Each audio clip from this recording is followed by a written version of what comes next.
Assalamualaikum warahmatullahi wabarakatuh. Alhamdulillahirrabbilalamin. Wassalatu wassalamu ala asrafil anbiya wal mursalin wa ala alihi wa ashabihi ajma'in, amma ba'd. Rabbi shrah li sadri wa yassir li amri wahlul 'uqdatam min lisani yafqahu qawli. Alhamdulillah kita bertemu pada semester ini ya, pada mata kuliah metodologi dakwah. Mudah-mudahan kita semua diberi rahmat oleh Allah Subhanahu wa taala agar semua ilmu yang kita pelajari baik pada mata kuliah ini ataupun pada mata kuliah yang lainnya dan pada apapun yang kita alami pada setiap hari membawa berkah dan manfaat bagi kita semua. Amin. Saya akan menyampaikan pengantar mata kuliah tentang metodologi dakwah ini, bagaimana kita akan belajar dan bagaimana kita akan berinteraksi selama satu semester untuk menyelesaikan mata kuliah ini dalam sekitar 12-14 pertemuan. Mata kuliah metodologi dakwah sebenarnya merupakan kelanjutan dari mata kuliah ilmu dakwah. Oleh karena itu, kelulusan pada mata kuliah ilmu dakwah merupakan syarat untuk bisa mengambil mata kuliah ini sebenarnya. Jadi kalau kalian belum lulus mata kuliah ilmu dakwah, nanti akan kesulitan sebenarnya untuk memahami mata kuliah ini, karena metodologi dakwah itu lanjutan dari ilmu dakwah. Mudah-mudahan teman-teman yang sudah mengambil mata kuliah ini sebelumnya sudah selesai dan lulus pada mata kuliah ilmu dakwah. Yang belum ya berarti harus belajar lebih banyak karena harus memahami beberapa hal yang mungkin belum dibahas pada mata kuliah yang lain kecuali di dalam ilmu dakwah. Baik, kita akan mulai dari kompetensi utama yang akan dicapai dalam mata kuliah ini. Pertama, mahasiswa memahami dengan baik tata cara atau metodologi berdakwah dengan yang baik dan benar. Jadi kita akan belajar tentang bagaimana cara berdakwah, karena metodologi itu sebenarnya adalah tata cara ya, tata cara berdakwah. Jadi teknik dan bagaimana melakukan kegiatan dakwah yang baik dan benar.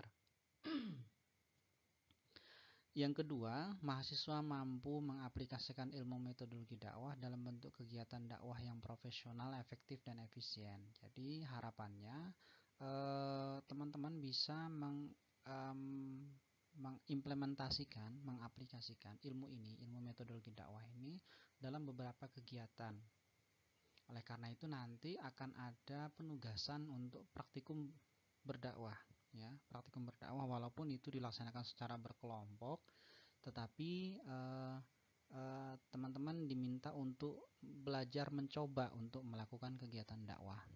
Jadi bagaimanapun ini adalah mata kuliah tentang metodologi berdakwah, maka nanti teman-teman harus mencoba untuk melakukan kegiatan tersebut, kegiatan berdakwah.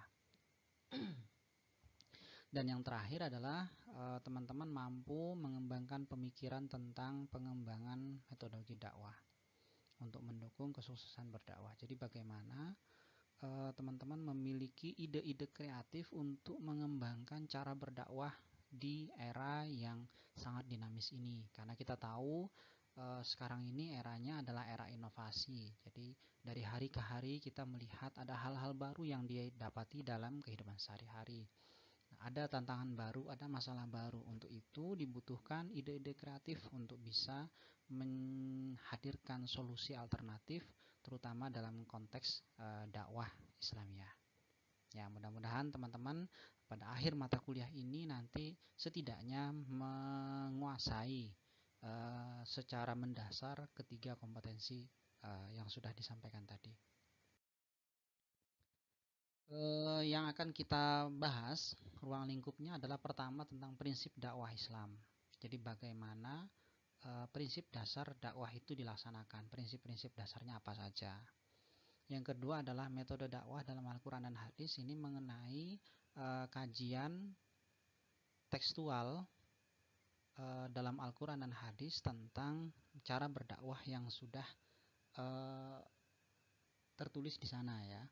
Jadi di Al-Quran ada beberapa ayat yang menyinggung tentang cara berdakwah.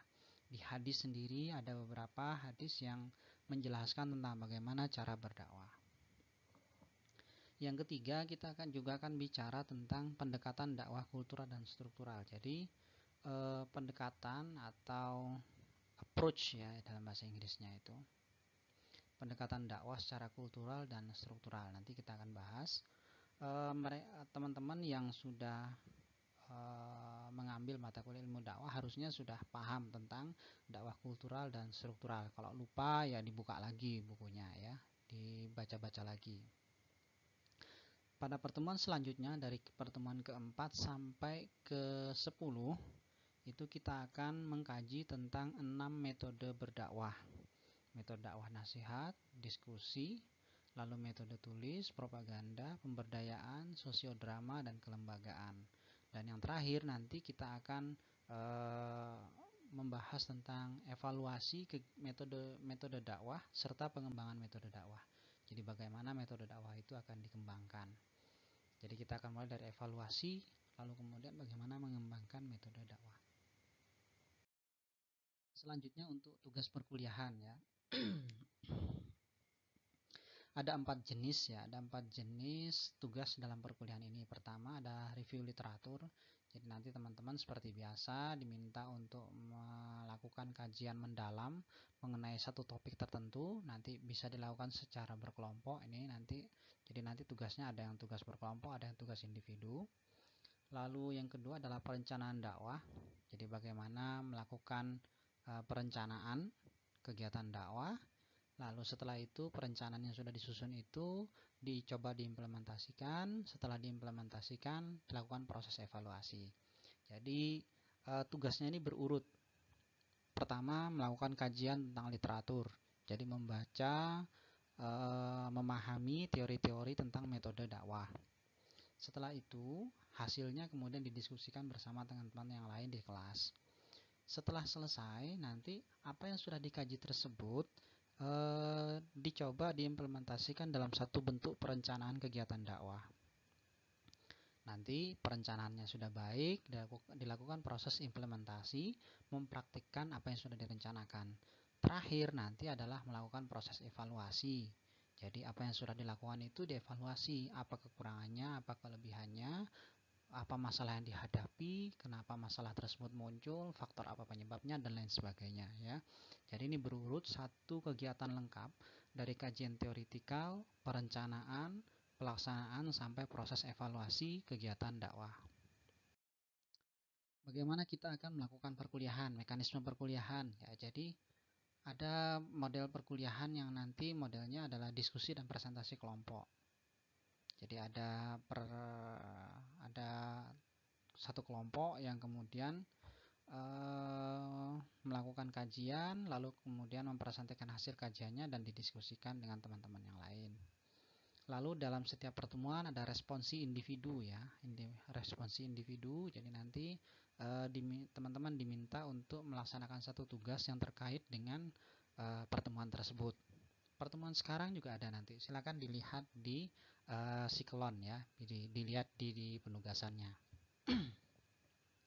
Yang ketiga adalah group project. Jadi nanti teman-teman membuat satu video mengenai kegiatan dakwah yang diimplementasikan. Nah ya, direkam, diedit yang bagus, terus diunggah di YouTube, lalu di-share. Kita lihat respon orang seperti apa dan komentarnya seperti apa.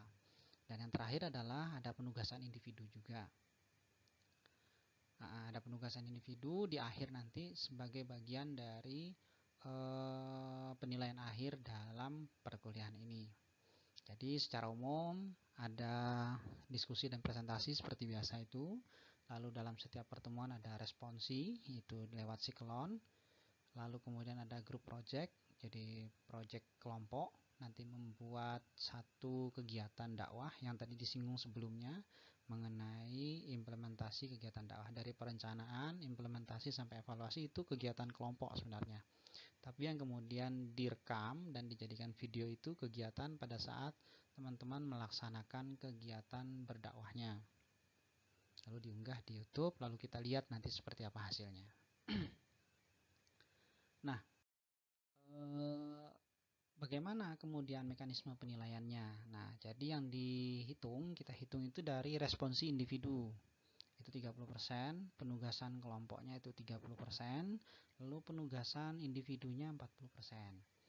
Tetapi teman-teman harus ingat bahwa kehadiran itu walaupun tidak dinilai, dia menjadi syarat untuk nilainya masuk ke siakat ya. Jadi nggak usah khawatir kehadiran itu dinilai atau tidak. Kehadiran tidak dinilai.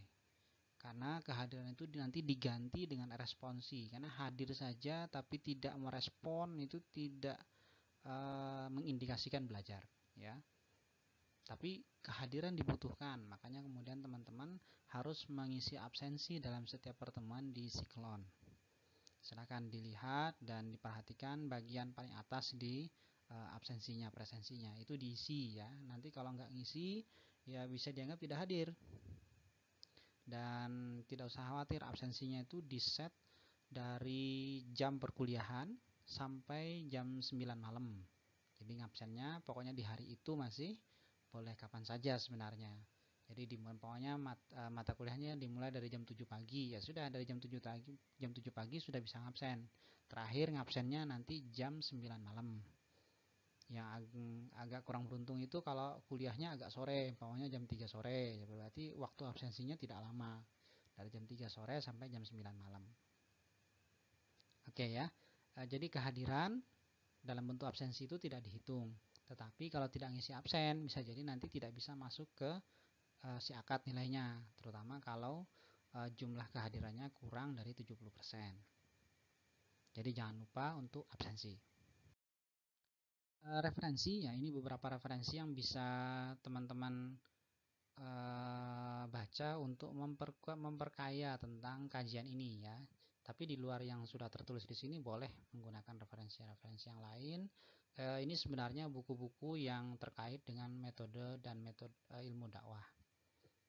Jadi ada banyak sekali sebenarnya buku yang bicara tentang itu dan boleh saja digunakan sebagai rujukan.